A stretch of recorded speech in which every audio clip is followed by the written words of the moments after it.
Hi friends, நம்ம இன்றைக்கி Maharashtra special Govind laddu பண்ண போகிறோம். அது ரொம்ப நல்லாயிருக்கும், பாருங்கள். அதுக்கு ஒரு கப் வேர்க்கடலை சும்மா இருப்பு சட்டியில் போட்டு நல்லா ரோஸ்ட் பண்ணிடுங்க. தோல் உரிகிற அளவுக்கு ரோஸ்ட் பண்ணிடுங்க. அப்புறம் எடுத்து ஆற வச்சுருங்க. அப்புறம் அந்த கடாயிலேயே 2 டீஸ்பூன் நெய் போட்டுட்டு 2 கப்பு அவல் ரைஸ் ஃப்ளேக்ஸ் போட்டு நல்லா வறுத்துருங்க. அந்த மாதிரி பொன்னிறமானவுடனே எடுத்து உடைச்சி பார்த்திங்கன்னா நல்லா உடையும். இந்த சமயத்தில் எடுத்து இங்கே ஆற வச்சிடலாம்.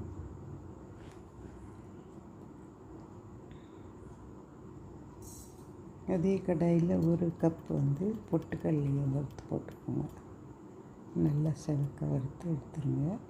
உடைச்சி பார்த்திங்கன்னா அது நல்லா கிறிஸ்பாக இருக்கும்.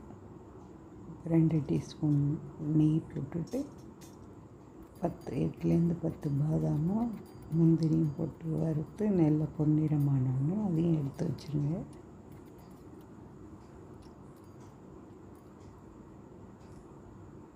இப்போ கடைசியாக நம்ம அதே இதில் இருப்பு சட்டியில் காஞ்ச தேங்காவோ இல்லாட்டி ஃப்ரெஷ் தேங்காவோ அரிஞ்சு போட்டு வறுத்து எடுத்து வச்சுருங்க. அப்புறம் நம்ம பொட்டுக்கடலை, வேர்க்கடலை, அவல் எல்லாம் போட்டு அரைக்க போகிறோம். 2 பேட்ச் அரைச்சிக்கலாம். ஒரு பேட்ச் அரைக்க போகிறோம். அவல் போட்டுக்கலாம்.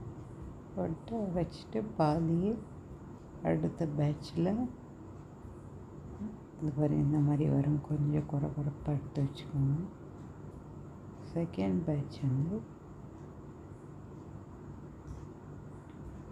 அரைக்க போகிறோம். பாருங்கள், இதெல்லாம் சேர்த்து முந்திரி மீதி இருக்கிற சாமான்லாம் போட்டு அரைச்சி சேர்த்துருங்க. அதில் 1.25 கப்பு கருப்பட்டி சேர்த்துருங்க. கிரேட் பண்ணது நல்லாயிருக்கும். 1 டீஸ்பூன் ஏலக்காவும் கொஞ்சோண்டு ஒரு பிஞ்சு உப்பு போட்டுட்டு கலந்து விட்டுருங்க. இதுலேயே நல்லா பிடிக்க வரும். சப்போஸ் உங்களுக்கு பிடிக்க வரலன்னு தோணுச்சுன்னா 2 டீஸ்பூன் கீ போட்டுட்டு நெய் போட்டு நல்லா பிசைஞ்சிட்டு பிடிச்சிங்கன்னா நல்லா அழகாக வரும். சூப்பராக. இந்த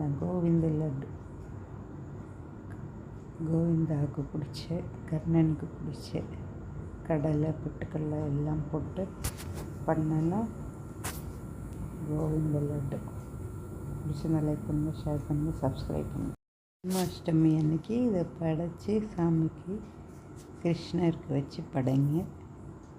வெண்ணெய், பால், தயிர் எல்லாமே வச்சு பழங்கள்லாம் வச்சு படைச்சி நல்லா கிருஷ்ண ஜெயந்தியை சூப்பராக கொண்டாடுங்க. எல்லாருக்கும் பிடிச்சிருந்தா லைக் பண்ணுங்கள், ஷேர் பண்ணுங்கள், சப்ஸ்கிரைப் பண்ணுங்கள். தேங்க்யூ.